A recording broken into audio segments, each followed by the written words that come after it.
दोस्तों नमस्कार, स्वागत है आप लोगों का हमारे चैनल सिविल टेक में। आज हम लोग पढ़ने जा रहे हैं वाटर रिसोर्स डेवलपमेंट का प्रीवियस ईयर का पेपर है जो कि 25 नवंबर 2016 को हुआ था। तो आइए स्टार्ट करते हैं।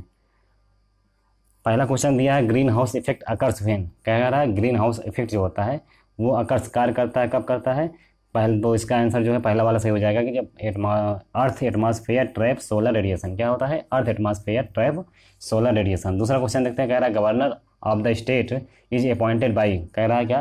कह रहा है कि जो गवर्नर होते हैं, जो राज्यपाल होते हैं किसी भी स्टेट के, वो किसके द्वारा उनकी नियुक्ति होती है। तो यहाँ पर आंसर आपका दूसरा वाला करेक्ट हो जाएगा, प्रेसिडेंट ऑफ इंडिया। क्या होते हैं?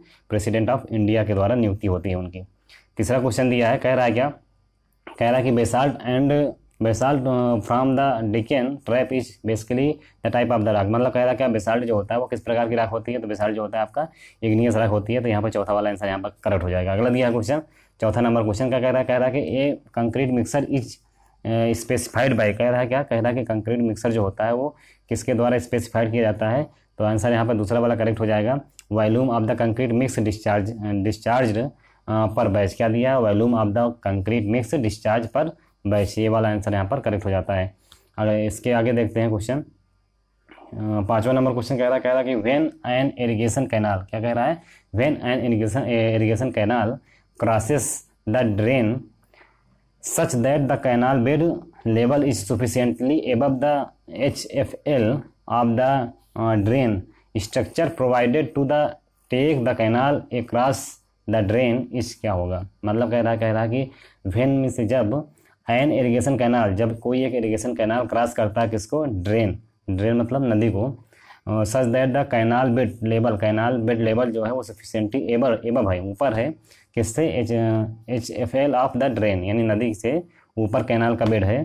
तो ऐसी कंडीशन में जो बना स्ट्रक्चर होता है उस स्ट्रक्चर को क्या कहते हैं? तो उसको एक्वाडक्ट कहते हैं। क्या कहते हैं?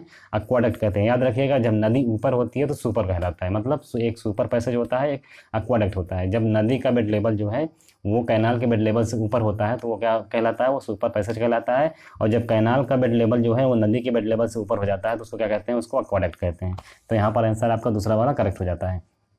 6 नंबर क्वेश्चन दिया। कह रहा है degree of workability required for the mass concrete. क्या कह रहा है? Degree of workability required for mass concrete lightly reinforced section hand place pavement and canal lining is क्या होगा? मतलब कह रहा है कि डिग्री ऑफ वर्कबिलिटी यानी वर्कबिलिटी की डिग्री बतानी है, requirement for the massive concrete. Mass concrete के लिए वर्कबिलिटी कितनी लिखी जाती है? तो आपका लगभग कितना होता है?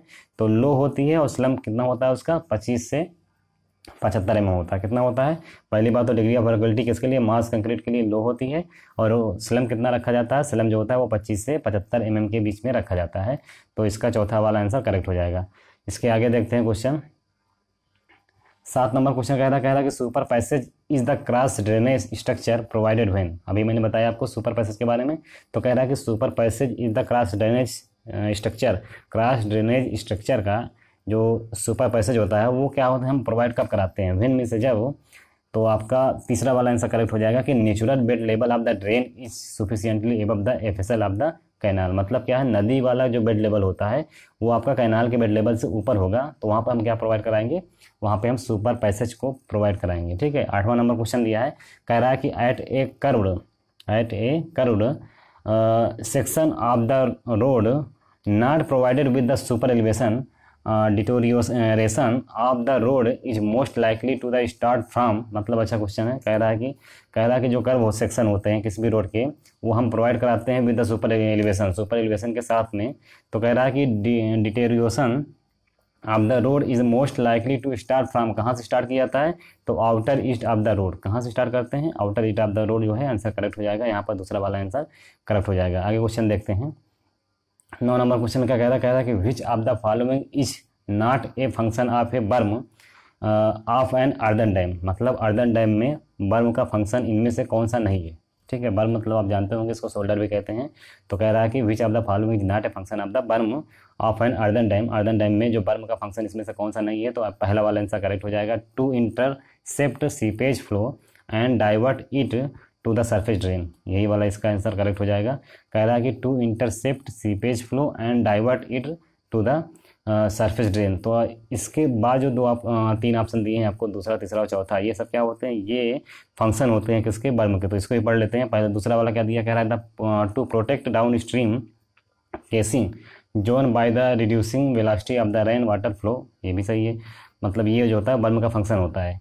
तीसरा आपका दिया कह रहा है to provided sufficient cover of the phreatic line, और चौथा आपका दिया to provided passage from for the movement of the vehicle on the body of the dam. तो ये तीन फंक्शन होते हैं। पहला वाला आपका जो है ये बर्म का फंक्शन नहीं है।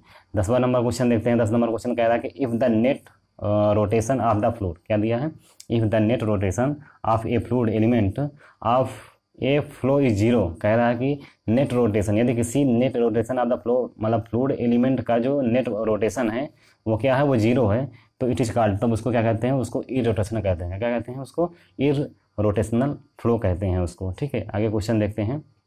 11 नंबर क्वेश्चन कह रहा है कि the process of the shooting dry, क्या दिया है, the process of the shooting drying concrete mix from the pneumatic gun with a water hose mounted immediately underneath the gun nozzle is called as. मतलब क्या कह रहा है, कह रहा है कि वह प्रोसेस बताना है किसका, कंक्रीट का। ठीक है, process of the shooting dry concrete, shooting dry concrete का वह प्रोसेस बताइए जिसमें क्या होता है कि from the pneumatic gun with a water hose mounted immediately underneath the gun nose is called as, क्या कहलाता है उसको, गुनाइटिंग कहते हैं। क्या कहते हैं उसको, गुनाइटिंग कहा जाता है। यहाँ पर तीसरा वाला आंसर आपका करेक्ट हो जाता है।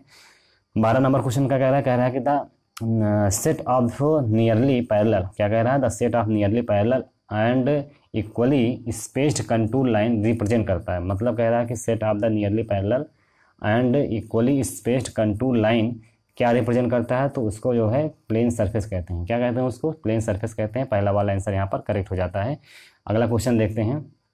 13 नंबर क्वेश्चन क्या कह रहा है, कह रहा है कि व्हेन द हार्ड स्ट्रेटा, क्या कह रहा है, when the hard strata is available at the relatively more depth. तो कह रहा है कि द फाउंडेशन में be provided in the form of, कह रहा है कि जब हार्ड स्ट्रेटा अवेलेबल होता है कहाँ पर, at the relatively more depth, अत्यधिक डेप्थ पर, तो कह रहा है कि फाउंडेशन में be provided in the form of. तो वहाँ पर जो हम फाउंडेशन प्रोवाइड कराते हैं वो किस प्रकार का, किस फॉर्म में, किसके रूप में प्रोवाइड कराते हैं, तो आंसर आपका हो जाएगा फ्रिक्शन पाइल। क्या हो जाएगा, फ्रिक्शन पाइल के रूप में हम वहाँ पर फाउंडेशन प्रोवाइड कराते हैं। तो आपका 13 का जो है तीसरा वाला आंसर करेक्ट हो जाता है।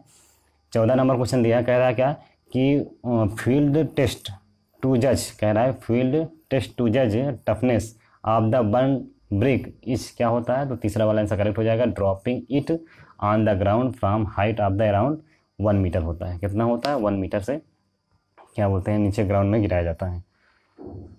अगला क्वेश्चन क्या दिया, कह रहा है 15 नंबर क्वेश्चन में कि lateral earth pressure exerted by the soil when the retaining wall move into the soil is known as, क्या कहलाता है, तो वो पैसिव अर्थ प्रेशर कहलाता है। ये आपको अच्छे से पता होगा। देखिए lateral earth pressure exerted by the soil when retaining wall move, देखिए जब रिटेनिंग वॉल मूव करती है कहाँ पर, सॉइल की तरफ, तो उसको क्या कहते हैं, उसको पैसिव अर्थ प्रेशर कहा जाता है। 16 नंबर क्वेश्चन कह रहा है critical velocity of the canal flow, canal flow की जो क्रिटिकल वेलोसिटी होती है क्या होती है, तो इस द वेलोसिटी, ऐसी वेलोसिटी होती है एट विच जिस पर no scouring and silting will occurs. मतलब कह रहा है critical velocity of the flow, canal flow की जो क्रिटिकल वेलोसिटी होती है वो ऐसी वेलोसिटी होती है जहाँ पर क्या होता है, ना तो स्कोरिंग होती है और ना ही सिल्टिंग होती है। ठीक है, अगला क्वेश्चन 17 नंबर क्वेश्चन क्या कह रहा है when a fluid flow through a tube of varying cross section, क्या कह रहा है when a fluid flow through a tube of varying cross section, तो आंसर आपका क्या हो जाएगा, बी वाला आंसर करेक्ट हो जाएगा। If cross section is reduced velocity of the fluid increases. मतलब कह रहा कि जब एक फ्लूइड फ्लो करता है कहाँ पर, ट्यूब में, और भी क्या बोलते हैं, ट्यूब कैसी है, वेरिंग सेक्शन की है, वेरिंग क्रॉस सेक्शन की है। तो ऐसी कंडीशन में जो क्रॉस सेक्शन को अगर आप रिड्यूस करते हैं तो वेलोसिटी ऑफ द फ्लूइड क्या होती है, वो इंक्रीज कर जाती है। तो यहाँ पर 17 का दूसरा वाला आंसर करेक्ट हो जाएगा। 18 नंबर क्वेश्चन कह रहा है कि द कैरी ओवर फैक्टर बताना है किसके लिए, for a prismatic member whose far end is fixed, कह रहा है जिसका फार एंड जो है वो फिक्स्ड हो, उस प्रिज्मेटिक मेंबर का कैरी ओवर फैक्टर कितना रखा जाता है, तो 0.5 रखा जाता है। चौथा वाला आंसर यहाँ पर करेक्ट हो जाएगा। 19 नंबर क्वेश्चन क्या कह रहा है Casagrande apparatus is use to determine which one of the Atterberg's limit of the soil, कह रहा है कि जो कैसा ग्रांडे ऑपरेटस होता है उसका हम प्रयोग करते हैं। क्यों प्रयोग करते हैं? टू डिटरमाइन, ज्ञात करने के लिए। क्या ज्ञात करने के लिए? One of the Atterberg limit of soil, क्या होती है, कौन सी लिमिट ज्ञात करते हैं उससे हम? तो लिक्विड लिमिट ज्ञात करते हैं। कौन से? लिक्विड लिमिट जो है कैसाग्रांडे ऑपरेटर से ज्ञात किया जाता है। 19 का दूसरा वाला आंसर करेक्ट हो जाएगा। 20 नंबर क्वेश्चन कह रहा है कि the earth water circulatory system is known as, क्या कहलाता है? तो हाइड्रोलॉजिकल सर्किल कहलाता है। क्या कहलाता है? हाइड्रोलॉजिकल साइकिल कहलाता है। तो 20 का आपका चौथा वाला आंसर करेक्ट हो जाएगा। 21 नंबर क्वेश्चन कह रहा है द मोस्ट डिजायरेबल, क्या कह रहा है? The most desirable method of calculating mean rainfall in A catchment area is, क्या कहलाएगा? मतलब मेथड बताना है आपको। कह रहा है कि मोस्ट डिजायरेबल मेथड कौन सा है जिससे हम क्या करते हैं? कैलकुलेट करते हैं किसको? मीन रेनफॉल को कैलकुलेट करते हैं कहाँ पर? कैचमेंट एरिया में। तो उसे क्या कहते हैं? उसे आइसोहेटल मेथड कहते हैं। क्या कहते हैं उसको? आइसोहेटल मेथड कहते हैं। पहला वाला आंसर यहाँ पर करेक्ट हो जाता है। 22 नंबर क्वेश्चन कह रहा है कि फॉर ए ट्रांजिट कर्व, कह रहा है किसी ट्रांजिट कर्व के लिए जो रेडियस होती है क्या होती है?